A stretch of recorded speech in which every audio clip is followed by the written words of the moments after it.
मसीह यसू के ज़िंदा पाक जलाली नाम में आप सबको मेरी तरफ से सलाम। मैं हूं आपका होस्ट पादरी शहजाद शौकत और आपकी हाज़िर खिदमत हूँ शाहीन स्क्रिप्चर टीवी के एपिसोड को लेकर।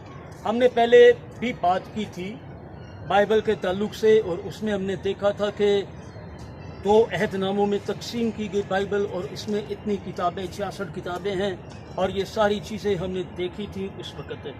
और आज हम देखेंगे कि खुदा का कलाम बाइबल, उसका नाम कैसे आया, इल्काब कैसे मिले और किन बातों पर उसका वजूद कायम हुआ और कैसे लिखी गई और उसमें लिखने वालों का जो करैक्टर था वो क्या था और क्या खुदा का कलाम खुद अपनी गवाही देता है। इन बातों को गौर करेंगे। तो सबसे पहले हम लेते हैं नाम। कुछ नोट्स मैंने बनाए थे, मेरा व्हाट्सएप नंबर हमेशा आपके पास होता है और वो नोट्स मैं हमेशा आपके साथ शेयर करने के लिए तैयार भी हूँ। बाइबल का जो लफ्ज़ है वो अंग्रेज़ी ज़ुबान का लफ्ज़ है जिसको बाइबल कहते हैं और उर्दू में उसका नाम किताब मुक़द्दस तर्जुमा किया गया है। बाइबल दर हकीकत एक बबेलियन वर्ड से लिया गया है और ये बबेलियन वर्ड यूनानी में जाकर बिब्लोस का नाम लेता है। और दर हकीकत बिब्लोस क्या था? बिब्लोस एक पानी का पौधा है जिसे पेपायरस कहते हैं और उसी से जब पूरी दुनिया में चाइना ने कागज़ को इस्तेमाल किया और आज़ाद किया तो पेपायरस से ही उसका नाम पेपर रखा गया। पेपायरस के उस पौधे को जो पानी के अंदर है और दरियाए नील में बकसरत मिलता था, तो उस बकसरत मिलने वाले पेपायरस के ऊपर वो लोग लिखते थे जिसे कोड कहते हैं। यूनानी में जब नया अहदनामा लिखा गया तो उसमें पेपायरस के ये कोड्स ज़्यादा इस्तेमाल हुए, जबकि पुराने अहदनामा में तुमार और मिट्टी की तख्तियाँ और दीगर चीज़ें इस्तेमाल हुई। आगे चलकर देखते हैं हम कि बाइबल लिखी कैसे गई। बाइबल कोई एक अजूबा नहीं है, एक कोई सॉफ्टवेयर नहीं है कि जिसको आप एक शख्स लेकर खड़ा होता है और वो उसमें डेटा फीड कर देता है और वो सारी दुनिया में फैल जाता है। ऐसा हरगिज़ नहीं है। और ना ही बाइबल को छोटा सा प्रोजेक्ट था कि जिसको कोई एक बंदा जाए और किसी कमरे में या किसी बंद जगह पर जाकर खुद को कैद कर ले और वो अकेला ही सारा कुछ लिख दे। ऐसा हरगिज़ नहीं है। ये 40 लोगों ने लिखी, 40 शख्सियात को खुदावंद ने इस्तेमाल किया, उनको चुना और उनके वसीला से अपने कलाम को नाजिल किया।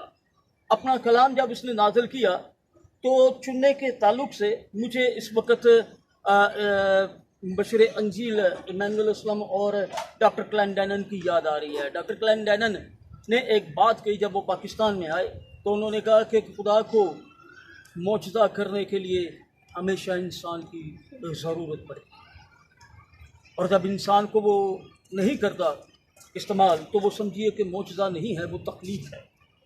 तो मौजज़े में खुदावंद यसू मसीह ने जिस तरीके से इंसानों को इस्तेमाल किया उसकी मिसाल नहीं मिलती। 40 मुख्तलिफ वक्तों में 40 मुख्तलिफ लोग और इन 40 मुख्तलिफ लोगों ने अलग अलग तरीके से खुदा का कलाम लिखा, अलग अलग शहरों से खुदा का कलाम लिखा, अलग अलग तहरीक लेकर खुदावंद यसू मसीह का कलाम लिखा। नए अहदनामे पुराने अहदनामे में रसूलों ने लेटर्स लिखे और पुराने अहदनामा में नबियों ने किया, मुंशियों ने किया और ये सारा काम आगे चलता रहा। बाइबल को जब हम देखते हैं तो इसमें कोई वही नहीं आई, इसमें कोई वजदान नहीं हुआ, बल्कि खुदा का कलाम इंस्पिरेशन, अंग्रेज़ी का लफ्ज़ इंस्पिरेशन यानी इल्हाम के ज़रिए से लिखाया गया। और देखते हैं कि खुदा के पाक कलाम में दूसरा तिमोथियुस और उसके 3 बाब में और दीगर कई जगहों पर हम ये आयात देखते हैं। दूसरा पतरस में भी था।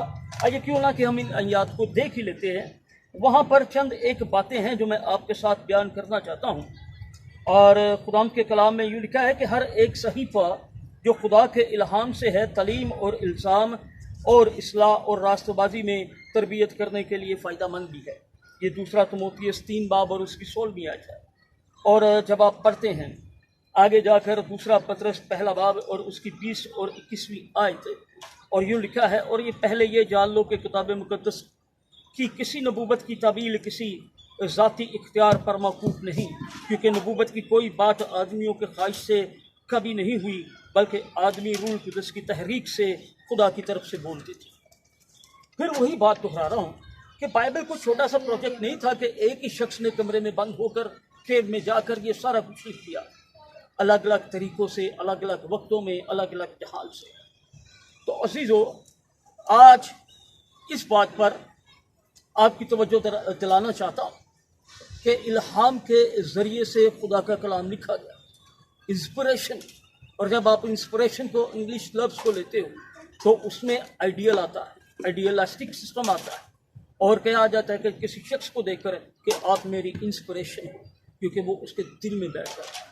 اور یاد رکھیے الہام کا تعلق بھی دل سے، وہ دل میں روح کو پیدا کرتا اور دل میں وہ بات رکھتا اور خدا کا روح اس پر اتھینٹکلی مہر لگاتا، تب جا کر خدا کا یہ کلام ہوا.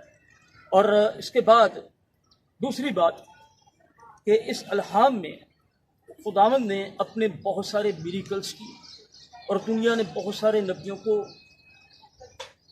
یعنی چھین لیا ہم سے.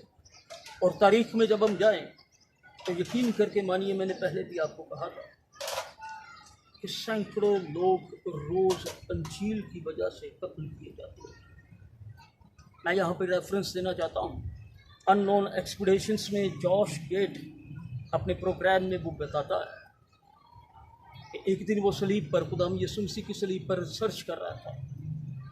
اسرائیل کے ڈاکٹر پریشرس سے ساتھ اس کی ملاقات ہوئی تو ایک ٹکڑا ملا، اور وہ کلیم کیا جا رہا تھا کہ یہ یسوع مسیح کی صلیب سے، اور وہ زیتون کی لکڑی کا تھا.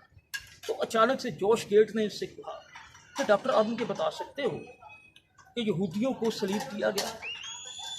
تو ڈاکٹر نے جواب دیا ہر روز. تو جوش نے پوچھا کہ کتنے ہر روز؟ اس نے کہا کہ 500 لوگ ہر روز، 500 لوگوں کو روز صلیب دیا جاتا ہے. تو آپ اندازہ لگائیے کہ خدا کا یہ کلام کتنا قیمتی. اور خود اس نے کہا کہ اپنے ہر نام سے زیادہ اس نے اپنے کلام کی عزت کی. عزیزو، خدا کے اس کلام کی بہت قدر کیجیے، اس کی بہت تعظیم کیجیے اور اس کو خوب سراہیے. ابھی میں یہ صرف آپ کو ہائی لائٹ دے رہا ہوں، آگے جا کر ہم نے بہت کچھ دیکھنا ہے. انتظار کرتے رہیے، دعا کرتے رہیے میرے لیے کہ خدا مجھے وزڈم دے کہ میں آپ تک خدا کا کلام ٹھیک تحریک سے اور تاریخ سے بیان کر سکوں. خدا آپ کو برکت دے. آمین.